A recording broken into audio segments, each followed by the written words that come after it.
Olá, neste programa Cidadania, vou entrevistar o advogado e professor universitário Marcos Vinícius Figueiredo sobre o projeto de Código Penal que está sendo debatido aqui no Senado. O texto, preparado por uma comissão de juristas designada pelo presidente Sarney, está sob a relatoria do senador Pedro Tax, do PDT do Mato Grosso, e vem provocando muita polêmica no meio jurídico. Doutor Marcos Vinícius, eu gostaria de começar a nossa conversa pedindo uma apreciação de caráter geral sobre o conteúdo que está sendo discutido na comissão aqui no Senado. Inicialmente, se me permitir, é uma satisfação estar aqui tentando colaborar com um instrumento tão importante que é a lei penal. Veja só, a lei penal ela é um instrumento de maior importância dentro de uma sociedade, qualquer sociedade, né? E como consequência jurídica dos bens jurídicos que pretende tutelar, a consequência é a restrição da liberdade. Então é altamente importante salutar, sim, essa alteração do Código Penal, inclusive no que concerne a parte especial.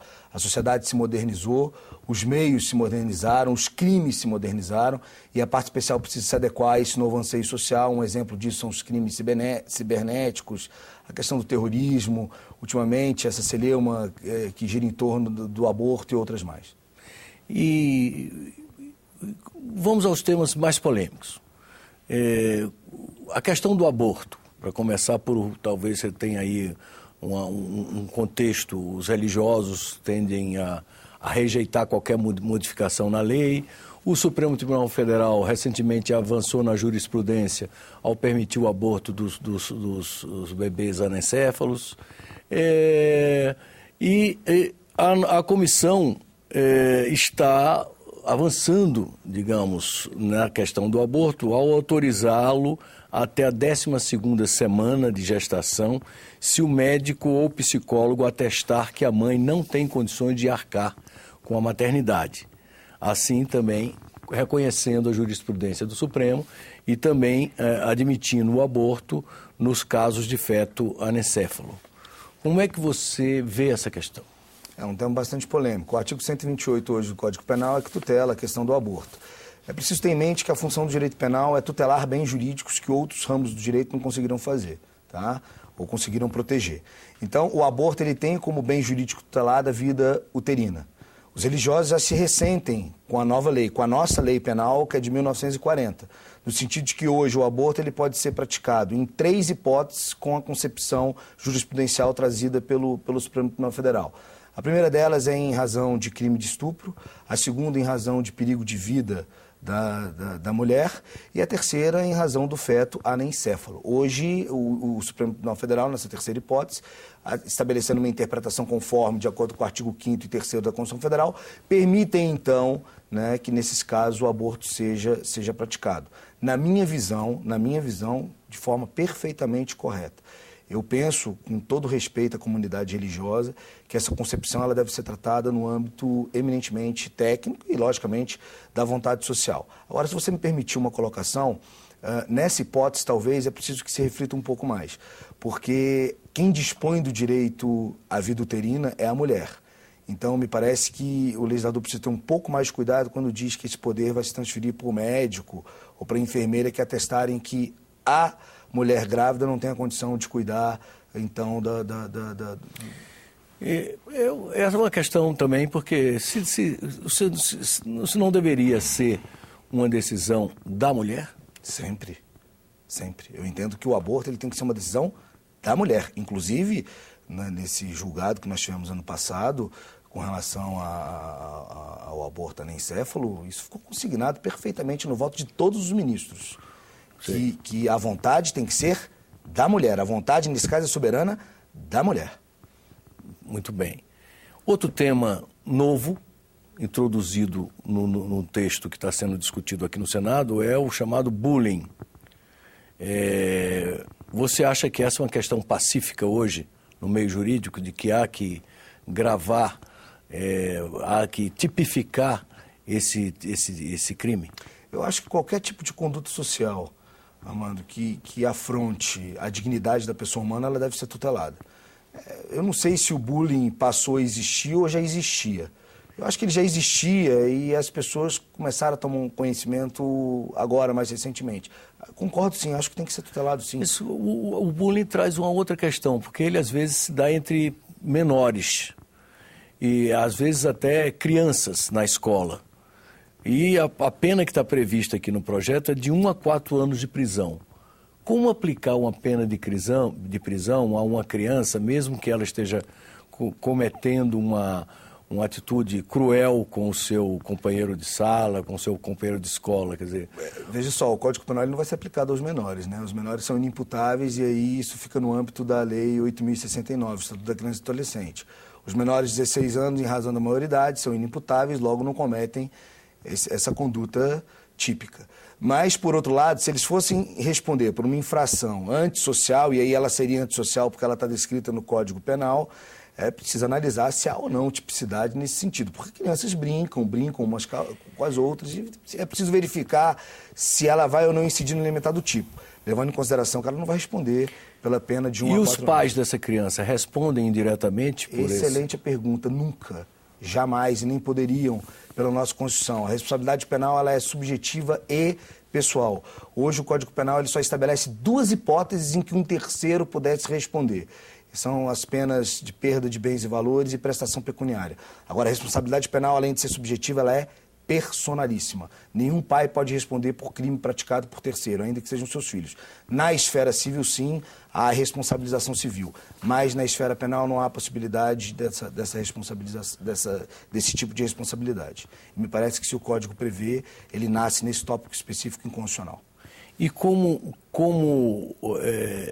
você vê a introdução dos crimes cibernéticos? Excelente.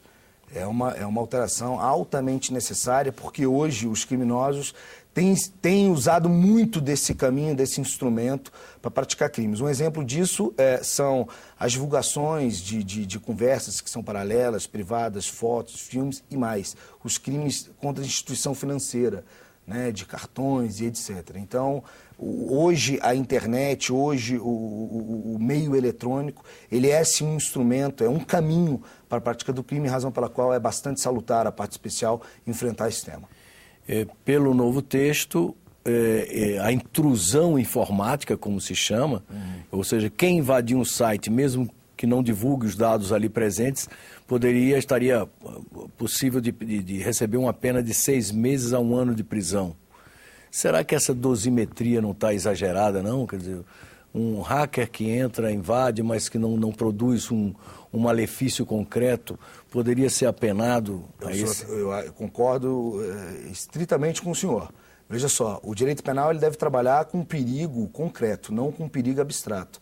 E já era a tipicidade que nós trazíamos aqui do Zaffaroni, a tão famosa tipicidade conglobante.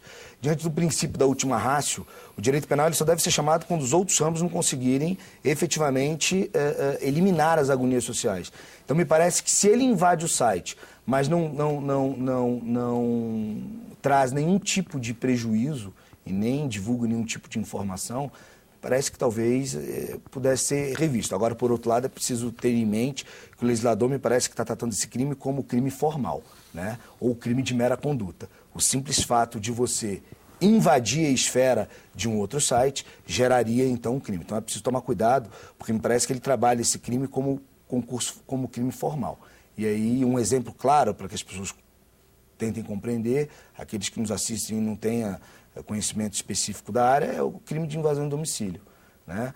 O simples fato de invadir o domicílio, ainda que o prejuízo ele é, entre aspas, presumido, né? Você está protegendo ali o domicílio, ele entrou, o fato dele ter entrado sem autorização de quem é dono, ele já comete o crime. Então é preciso tomar cuidado se a lógica do legislador nesse sentido não é estabelecer a natureza jurídica desse crime como um crime formal de mera conduta. No novo projeto, talvez o ponto mais polêmico seja a descriminalização do uso de drogas. Essa é uma tendência que já se verificou na Europa, houve uma certa regressão na Holanda, mas, por exemplo, agora o Uruguai adotou uma postura, digamos, liberal nesse contexto. Você se posiciona entre aqueles que repudiam a descriminalização das drogas? Eu me posiciono entre aqueles que entendem que não há como descriminalizar o usuário. E eu posso dizer por quê. O crime de tráfico hoje é um dos crimes que mais cresce no âmbito interno do país. Em razão desse crescimento, os tribunais de justiça de todo o Brasil, ou daqueles que a gente pode acompanhar e pode falar com efetiva certeza, eles são altamente rigorosos com o crime de tráfico. É claro que é preciso distinguir o traficante do usuário, mas como todo comércio ilícito, ele tem duas pontas, um comprador e um vendedor. E enquanto a gente tiver um comprador, nós teremos o aumento desse crime, que é tão ruim no âmbito da sociedade. Então, a minha visão é de que não deveria descriminalizar, é a minha opinião. Até porque o legislador ele já foi bastante tranquilo na Lei 11.343 quando não descriminalizou. E nem digo que despenalizou, mas tratou o usuário de uma forma um pouco mais branda, levando em consideração que ele, dentro dessa cadeia, ele fere o bem jurídico com menor potencialidade. Os setores que hoje advogam a descriminalização, e eu até vou citar aqui o ex-presidente Fernando Henrique Cardoso, que vem levantando essa bandeira, eles e diversos ex-chefes de Estado, ou seja, hoje há uma corrente bastante densa do ponto de vista intelectual, de gente respeitável, que defende a tese da descriminalização, eles alegam que, comparando as últimas décadas, o combate ao crime, no caso ao tráfico de drogas e tal, não tem gerado qualquer tipo de efeito. Ou seja, cada vez que se combate, da maneira como se está combatendo, o tráfico de drogas aumenta e o número de dependentes químicos aumenta e o problema é uma roda viva que não termina. E que exatamente eles propõem um novo enfoque. Por exemplo, no caso do usuário de maconha, se você permite que ele plante para o seu consumo, você evita o tráfico, você evita a bandidagem. Você não acha que está na hora dos legisladores brasileiros admitirem que essa talvez seja uma postura mais racional, mais moderna e mais eficaz? Eu penso, com todo respeito ao Fernando Henrique, que é um sociólogo, do ponto de vista sociológico, talvez isso seja bastante plausível, sim. Mas do ponto de vista jurídico e político-criminal, na minha visão, não é. E eu explico para o senhor por quê. Porque quantos usuários teriam condições de plantarem maconha? E a gente não está só no âmbito do uso da cannabis sativas, cientificamente conhecida. A gente está no âmbito da cocaína, LSD, lança-perfume, crack e diversos outros tipos de drogas que são altamente nocivos à vida do cidadão. Sim, poderia haver uma diferenciação. Proibir determinadas e liberar outras. Porque você pegar o jovem maconheiro e jogar ele no presídio, porque eventualmente ele foi pego passando uma quantidade pequena de maconha e foi... Porque os juízes também, alguns consideram que qualquer quantidade... Qual é a quantidade que determina que se é traficante ou se deixa de ser traficante? Armando, é uma questão altamente interessante. O legislador ele não estabelece quantidade, ele estabelece uma conduta. A conduta é vender, transportar e etc. São 18 ou 22 condutas descritas na Lei 11.343 no tipo específico. Não importa a quantidade, o que importa é a conduta.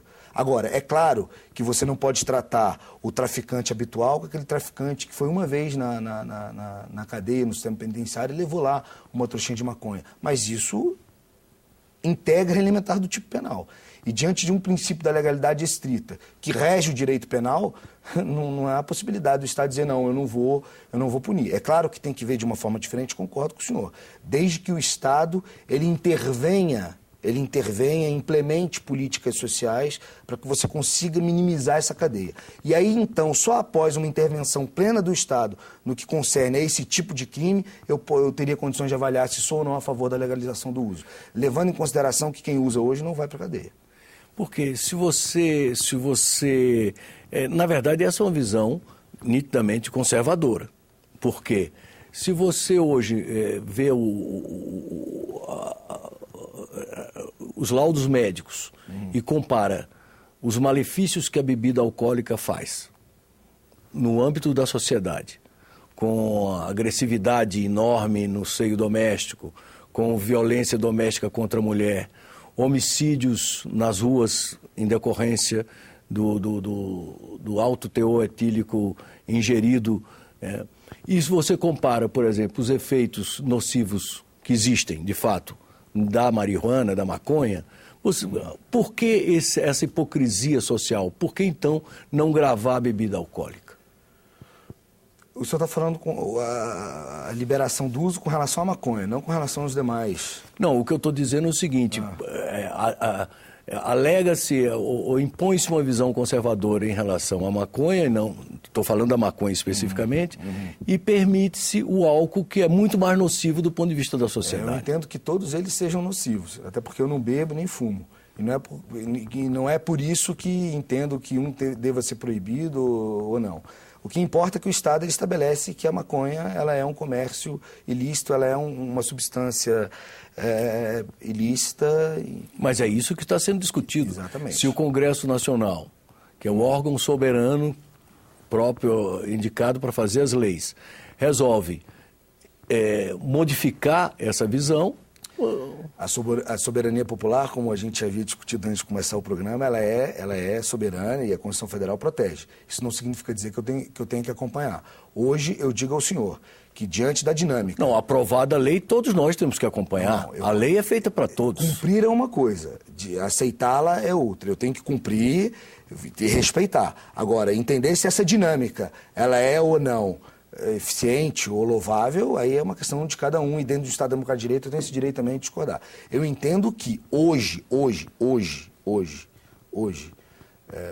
e há estudos de pessoas que começam com a maconha e terminam usando o crack.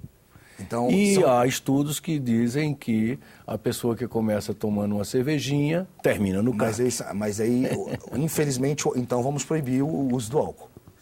Isso é que eu estou querendo colocar, quer dizer, a gente pode proibir, então, há uma certa hipocrisia consolidada, cristalizada, porque se o critério deve ser com esse rigor, a bebida já deveria ter sido proibida. Exatamente. Eu pergunto, para mudar um pouco o tema polêmico para outro tema polêmico, a criminalização da homofobia.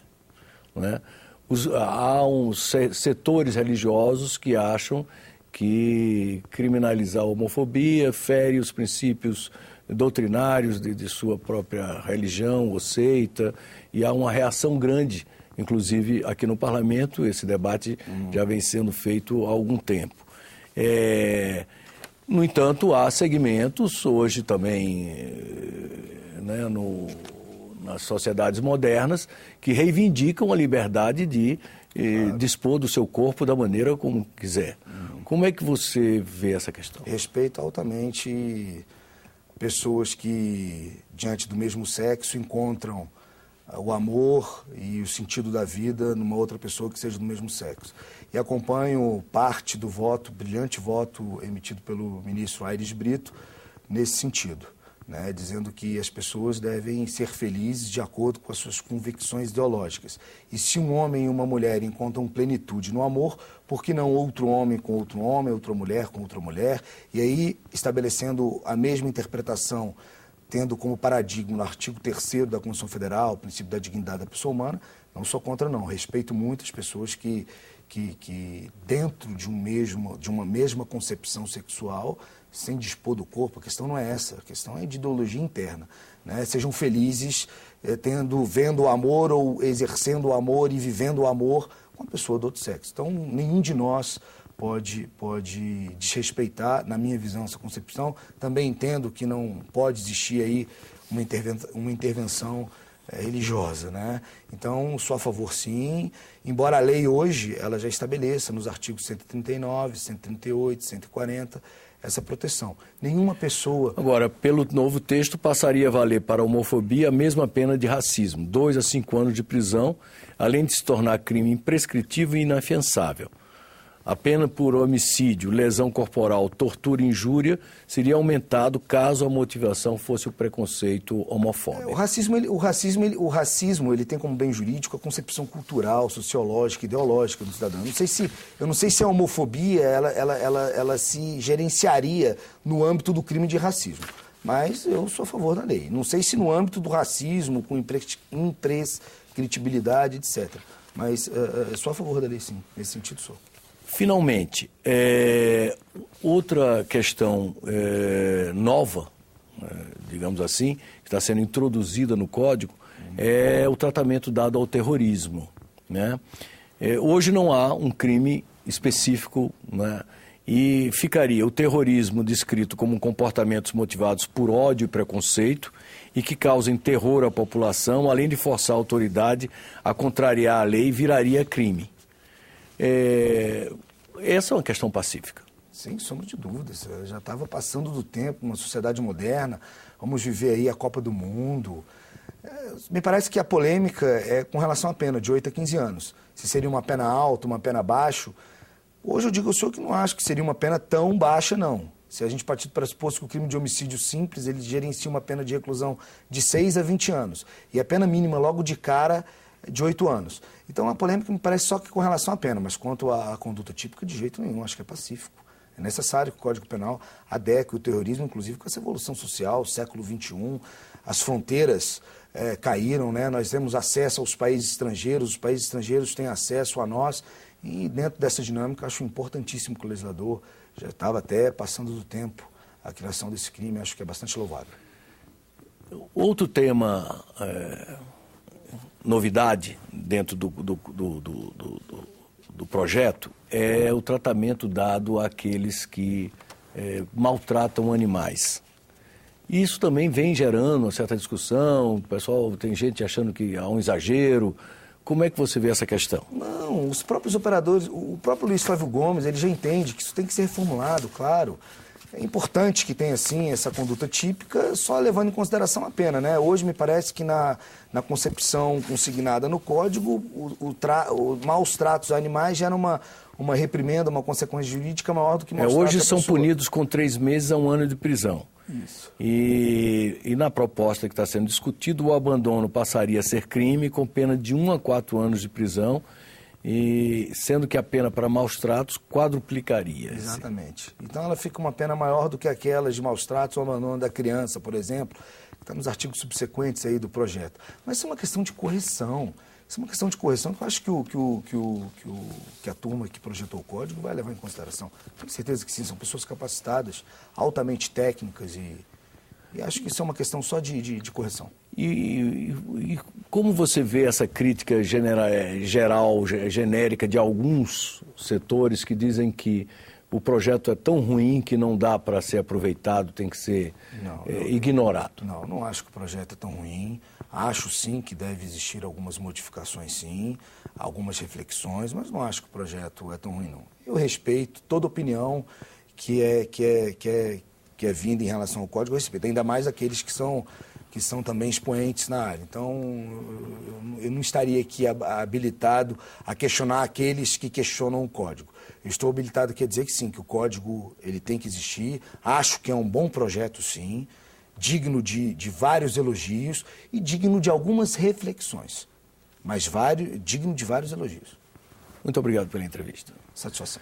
Bem, chegamos ao final da nossa entrevista. Quero lembrar aos nossos telespectadores os caminhos para entrar em contato conosco.